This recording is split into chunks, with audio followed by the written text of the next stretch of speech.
original sin. You've been when you come, original sin.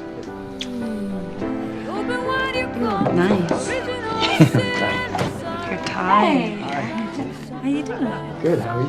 Good.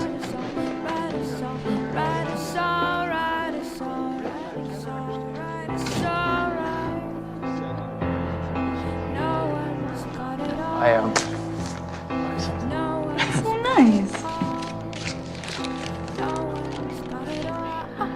Thank you. You shouldn't have. It's the... That's so nice. Thank you so much. No problem. I'm excited to read it.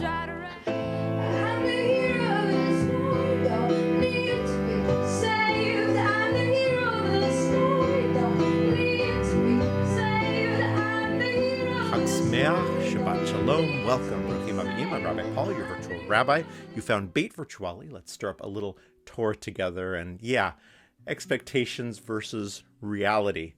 That scene in 500 Days of Summer defines an entire personality type, including certain author rabbis that post a little bit on YouTube.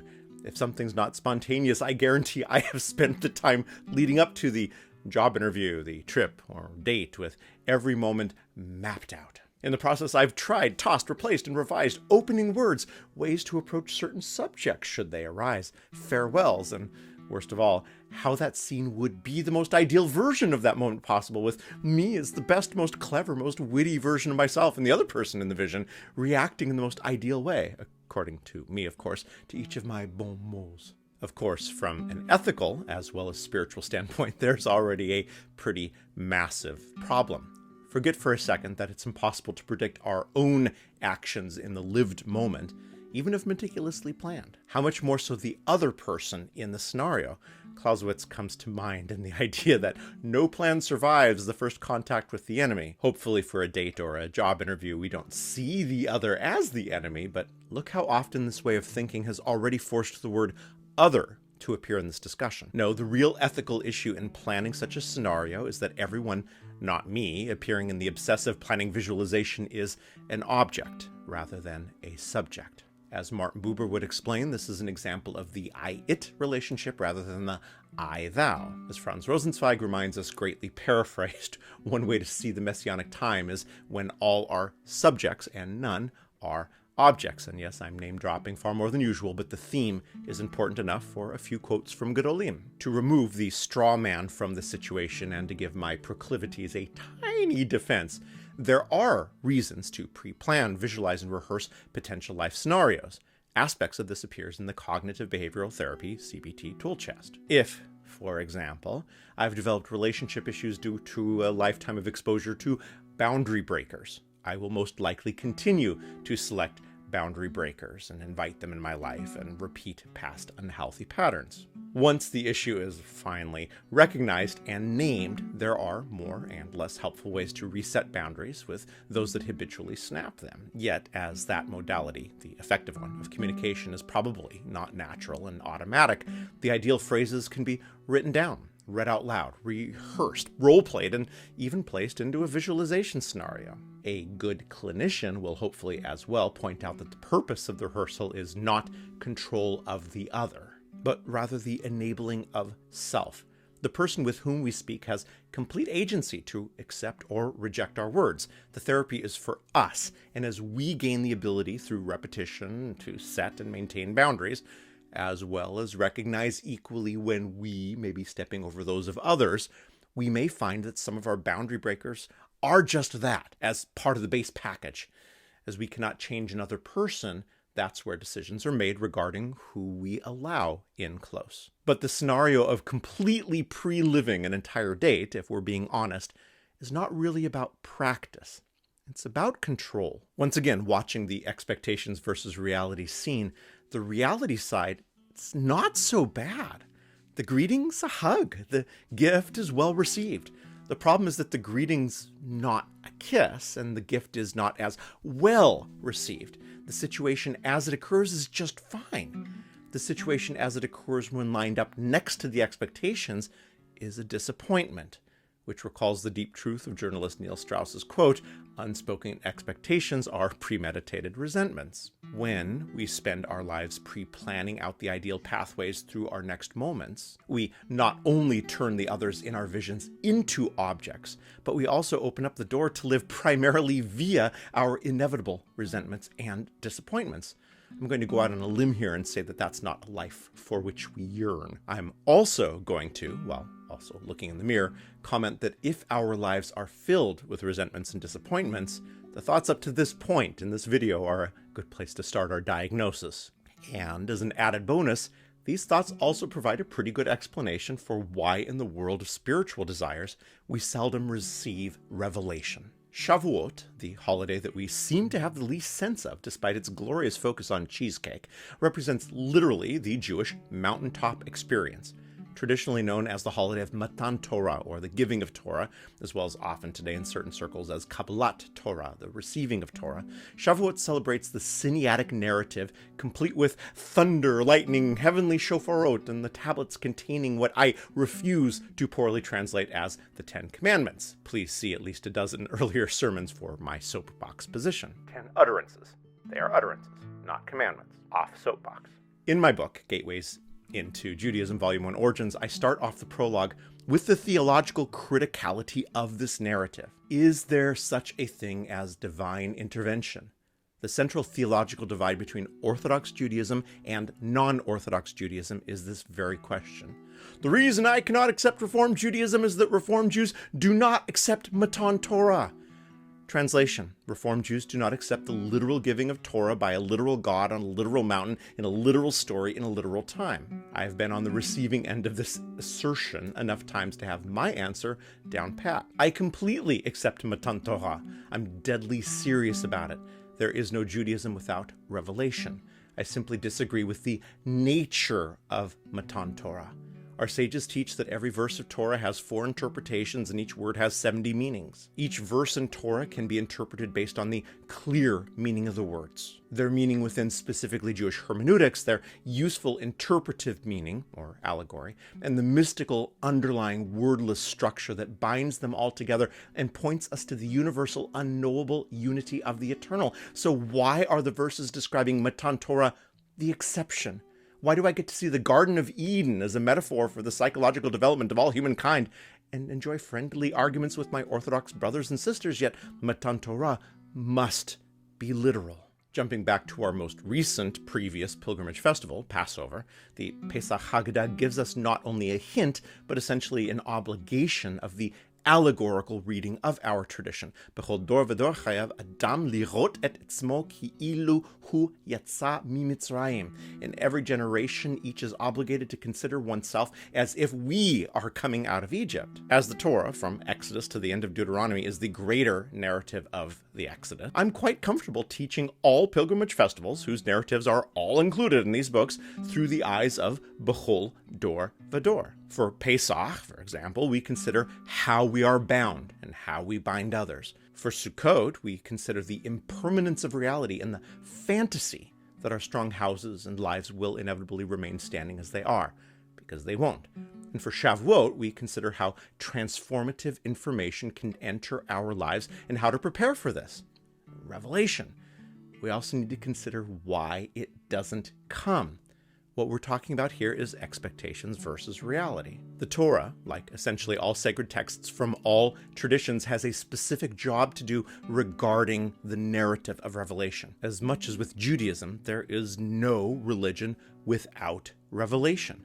And the way revelation is presented, whether from a heavenly voice, a human incarnation, a prophet through Anubhava, or the direct divine experience of the Upanishads from ancestors, or even a falling lotus blossom, the effective religious narrative is the one that encapsulates the revelation into a package that can be passed on. It must be memorable and it must have utility simultaneously. Regarding utility, if there's a religious institution at stake, the revelation must also confer legitimacy. And this will all sound cynical if coming from a world where Bechol dor v'dor is not allowed in the consideration of Matan Torah and its variations and other traditions. This world, without symbolic or allegorical interpretation, is exactly the pathway which leads to confusing historical truth with religious truth. The former, historical truth, or history as I like to call it, is the one whose events could be objectively described after being recorded on a GoPro, and yet will still be inadequate due to the complexity of experience. The latter, theological truth,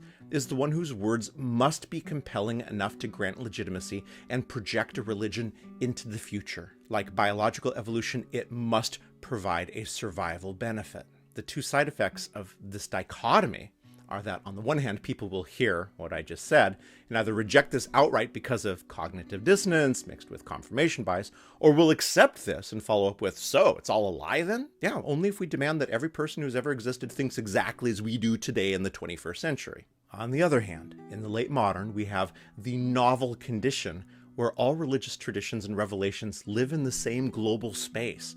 They kind of bump into each other. As revelation is meant to convince a specific group of a specific path, there was no harm, no foul back in the day, unless there was also an obligation to convert others and the predilection to do this by the sword. Yet when in a globally bound and shared world, multiple traditions vie for, my revelation is true and yours is then by necessity false, without any reading outside of the literal available, the necessary nature of how revolution was presented in the past becomes a contemporary contribution to tribalism. Two traditions presented as containing exclusive revelation do not play well in the same sandbox. They never have, but the stakes are a little bit different now. Back inside Judaism, our compelling revelation narrative uses all the symbols that made sense for a specific time and place and whose compelling nature still influences how we talk about revelation as well as how it's portrayed. Here we are in the third millennia of a tiny backward religion that evolved from Canaanite sacrificial cults juxtaposed with external ideas of an invisible unity God. Something in our narrative was so darned effective that one of the most persecuted groups of the last several thousand years continues to exist and thrive. What a story. Thunder, lightning, a voice from heaven, which is exactly what we don't get when we are looking for personal revelation. And that's a bit of a problem. The wisdom of Judaism attempts to help us out, but it is subtle. On day one of Shavuot, we read the story of Matan Torah, complete with dramatic CGI. Thou shalt have no other gods before me. And hey, if it's so important, it seems like we should read this again on day two, right? And yet on day two, rather than a repetition of the inspiring drama, we get started at chapter 14, verse 22 and beyond in Deuteronomy. Don't eat anything that has died a natural death. Don't boil a kid in its mother's milk. Set aside 1/10 of your produce. Support the Levites. Practice the sabbatical year. Be financially honest and extra supportive of your tribe in financial dealings. And so on. There's a lot here, most of it a restatement of what comes in the chapters following Sinai and Exodus. It contains a mixture of values, morals, and ethics, some of which relate really only to times of the Temple Judaism, while other parts contain teaching wisdom across time. It's actually pretty cool and interesting to study, but if you are expecting the lightning and thunder, well, it's a little bit disappointing. Don't boil a kid in its mother's milk. And that's just it. This specific biblical content, this everyday, how in the heck do I get along with my neighbor, may not be the thing Hollywood of yesteryear would spend the big bucks on. It is the stuff most needed. Yay! More special effects. Let me go home now and contemplate CGI.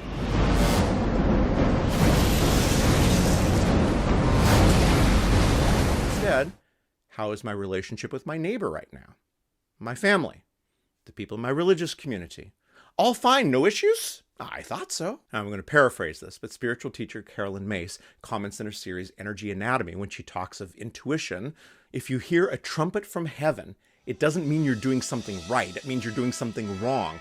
God shouldn't need trumpets to get your attention for something that should be an everyday reality. The reading for Shavuot Day 1 reminds us of radical interconnectivity that comes from shared experience. It's dramatic. The reading from Day 2 reminds us of the true nature of revelation.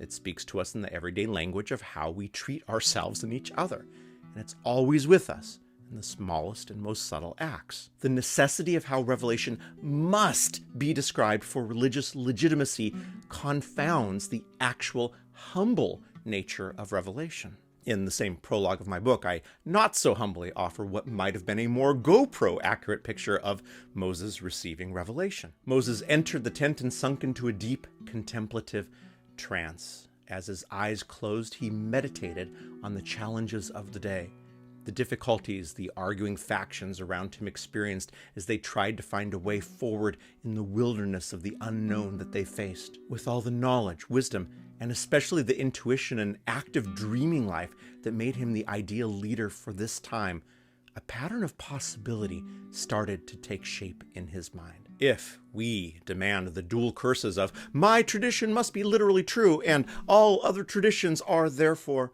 false, then asking a question like, what did revelation actually look like, gets uncomfortable quickly. In that world, it can only be the trumpets, lightning, and thunder. But then with the wisdom of thousands of years, the next consideration should perhaps be, are we more compelled today by the special effects, the most visually evocative aspects of our narrative that are designed to get and hold our attention, or the ability for a tradition to inspire us to elevate ourselves and each other, to survive and to thrive? If the latter, does it matter if the revelation came from meditation in a tent? I mean, seriously, does it even matter if it came from Shlomo of the tribe of Dan after a little bit too much vodka? The truth that transforms us seems to be the one that counts the most today.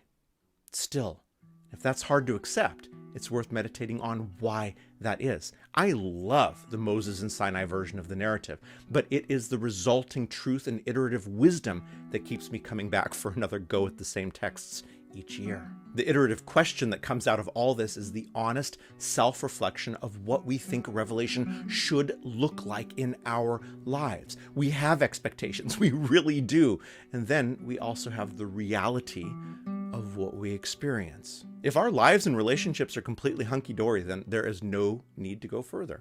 If, however, we are mortal and move through moments of brokenness to blessed punctuations of happiness, then we are in need of new information. If relationships are broken, if we cannot communicate with our loved ones, if the elections over the last decade have broken half of our ties, then our tools are not adequate. What we know as true is not adequate. We need to hear something that will enable us to elevate ourselves and each other and repair all this brokenness. Is the world as it is truly sustainable? This ever-widening gulf between this side and that side?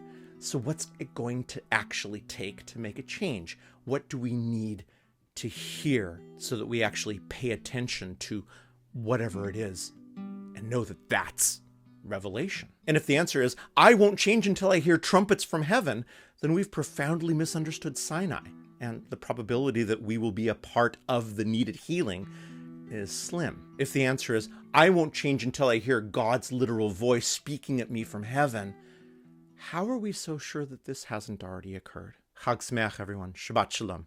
We'll see you next time.